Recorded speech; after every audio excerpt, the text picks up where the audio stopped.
자, 오늘의 주도 섹터 두 번째는요, 자동차입니다.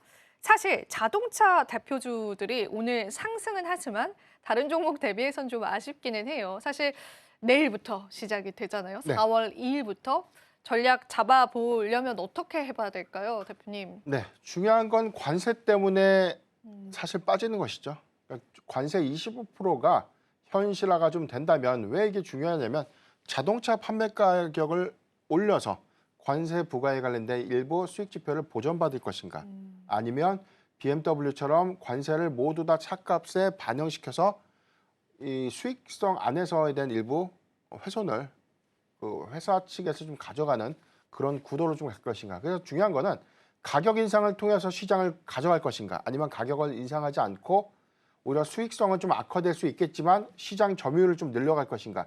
두 가지 포인트가 좀 있는데 로이터 통신이 좀 보도된 데이터가 좀 있죠. 현대차 그룹이 판가를 좀 인상할 수도 있다. 이거 관련된 어떤 보도가 좀 있었는데 공식적으로는 뭐 현대차가 부인을 했습니다. 아직까지는 검토를 하고 있지 않다라고 좀 부인을 했기 때문에 이런 효과들은 뭐 일본과 좀 노선이 좀 비슷하게 좀 이어지지 않을까. 초기이기 때문에 일단 관세가 현실화가 좀 된다고 하더라도 단기간에 차 가격에 반영시키는 그런 전략보다는 오히려 추이를 조금 더 지켜볼 수 있는 그런 전략으로 좀 이어지지 않을까라고 볼 수 있겠고 이게 특정 국가를 좀 지칭으로 해서 25%에 대한 관세를 좀 부과하는 것이 아니라 종합적인 어떤 내용들을 보면 뭐 한국과 일본도 마찬가지고요. 미국의 경우에도 미국 이외의 생산 법인에서 좀 만들어진 어떤 자동차의 경우에도 역시나 동일한 관세를 25% 정도 부과받게 되는데 데이터상으로 보면 가장 큰 피해는 미국입니다. 그렇죠. 미국의 GM과 포드, 네. 스텔란티스의 경우에는 전체적으로는 총 양산 대수의 한 25% 정도를 캐나다와 멕시코에서 제조해서 미국으로 좀 공급을 하고 있기 때문에 이런 이원화 정책이라든가 미국 내 생산 시설을 좀 더 이전해서 다시 전략을 좀 구축하기에 단기적으로는 그게 불가피하지 않을까라고 볼 수 있기 때문에 이런 부분들은 미국의 가장 큰 노이즈가 좀 될 수 있는 부분이고요. 두 번째는 일본의 경우에는 자동차 가격에 관련된 하락 요인들을 좀 어떻게 좀 전략을 좀 구체화할 것인가. 그러니까 독일의 어떤 스탠스는 다른데 페라리의 경우에는 10% 정도 차 가격을 좀 인상을 했어요. 그러니까 BMW 같은 경우나 벤츠는 아직까지 차 가격을 좀 올리지 않겠다라는 부분들 좀 시사했기 때문에 아직까지 좀 뭐 판매량 관점에서 좀 달라질 수는 여건은 없는데 이게 좀 장기화가 좀 된다는 관점에서에 대한 수혜는 좀 달라질 수 있겠고 여기 더해서는 미국 내 생산 기지를 보유하고 있느냐 아니냐에 대한 어떤 차이가 좀 더 뚜렷하게 좀 나타내 주지 않을까라고 좀 판단해 보십니다. 네. 관세 때문에 결과적으로는 미국에 있는 소비자들에게 그 가격이 가중될 가능성이 사실은 큽니다. 근데 이 부분에 관한 트럼프 대통령 경고도 있었죠. 지나친 이제 가격의 인상 자체에 관한 조치도 하겠다라고 저희에게 또 겁을 주고 있는 상황이긴 한데요. 자, 그럼에도 불구하고 사실은 현대차 같은 경우에는 미국 내에 있는 투자도 단행을 했고 생산에 관해서도 지금 진행 중인 상황인데도 관세 때문에 이렇게 주가가 가지 못한다라는 거는 좀 다소는 과하다라는 생각이 들기도 하거든요. 어떻게 네. 보세요? 일단 데이터상으로 보면 이 작년에 공급됐던 차량 판매 대수를 좀 주목을 해봐야 될 것 같고요. 현대차가 작년에 미국에 판매했던 자동차 수가 63만 7천 대, 그리고 기아가 37만 7천 대. 이제 합산으로 보면 101만 5천 대를 미국에 수출했습니다. 네. 그래서 해당 데이터를 보면 101만 대를 공급했는데 지금 미국에 있는 메가 플랜트에 대한 총 가동률을 보면 초기 가동률 관점에서는 지금 엘리바모 공장에서 연 10만 대 캐파예요, 현재는. 근데 이 부분을 50만 대까지 끌어올리는 전략을 좀 취할 것인가. 아마 이제 가능성 관점에서는 관세 부과가 조금 더 장기화되는 조치라면 미국에서 아무래도 뭐 경쟁력 관점에서는 미국의 양산 대수를 좀 늘릴 수밖에 없는 그런 구도로 좀 이어질 것이고 이 부분은 50만 대까지 상향시킨다는 관점에서 보면 나머지 한 50만 1,000대, 작년 기준 데이터에서 우리가 병행해서 보면 50만 1,000대 정도에 대한 이 갭이 있고요.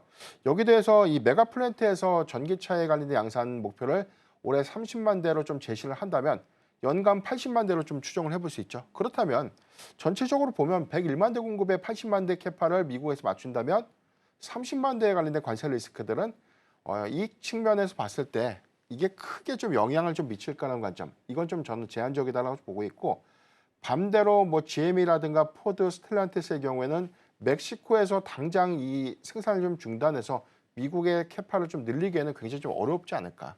이런 것들을 좀 감안해 보면 한국이 상대적으로 좀 경쟁의 요인이 좀 될 수 있겠고 도요타도 마찬가지고 지금 멕시코에서 생산되고 있는 전반적인 어떤 차량 가격들을 좀 더 생산 캐파들을 좀 고려했을 때 저는 관세가 좀 공평하게 좀 적용된다는 관점의 타격은 현대차 그룹은 다른 글로벌 완성차 기업들에 대비해서는 조금 완화되지 않을까라고 좀 판단해 보고 있습니다. 네. 하지만 또 우리 시장에서 딱 그 주가의 흐름만 놓고 봤을 때는 그 리스크들을 계속 반영해서 가는 느낌이 있다 보니까 이쪽 섹터에 관한 진단이 좀 필요할 것 같았습니다. 자, 그러면은 추가적으로 부품주 쪽에서도 관세에 관한 영향력들이 분명히 있다라는 게 시장에서 확인이 되고 있는 시점인데 부품주들은 전략들을 또 어떻게 가져가 봐야 할지 자동차 대표주들과는 또 다르게 바라봐야 될까요? 네. 5월 3일 날 시행을 한다고 하는데 이 부분은 저는 뭐 협상의 여지가 좀 있지 않을까. 그러니까 전체적으로 부품 가격을 동일하게 25%를 좀 부과한다. 그럼 가장 큰 이 피해를 좀 볼 수 있는 이 자동차 부품주의 경우에는 멕시코에 공장을 좀 보유하고 있거나 국내에 부품 공장을 좀 국내에서 좀 생산하고 있는 부분들이 동일하게 좀 적용을 할 것이기 때문에 이 부분을 미국에서 이원화 생산을 좀 할 것인가 이런 관점에서 해석을 좀 해봐야 될 것 같고요. 그 이전까지만 하더라도 자동차에 관련된 관세 25%에 관련된 이야기만 좀 있었기 때문에 한국에서 일부 반제품 형태로 가서 미국에 완제품으로 수출하는 그런 전략까지 논의가 됐다가 이 부분마저 자동차 부품도 역시나 동일한 관세를 좀 부과한다는 부분들 때문에 전략이 좀 바뀌는 것이기 때문에 이 부분은 재차점 수정은 좀 불가피하지 않을까. 다만 이제 완성차 업체들에 대한 이 부담은 커질 수밖에 없죠. 미국의 판매량도 마찬가지고 지금 이 부품에 관련된 부분도 25%에 관련된 판가를 어느 정도 좀 고려를 해봐야 될 것이기 때문에 상당히 이게 부품사들의 입장에서는 이익 훼손이 조금 더 가파르게 좀 이어질 수 있을 것 같아요. 왜냐하면 완성차 업체들이 판가에 관련된 전가 부분들을 본격화할 것이기 때문에 이런 부분들은 개별적인 종목들 내지는 선별적인 어떤 피해 양상들이 좀 더 구체화되지 않을까라고 좀 전망해 보겠습니다.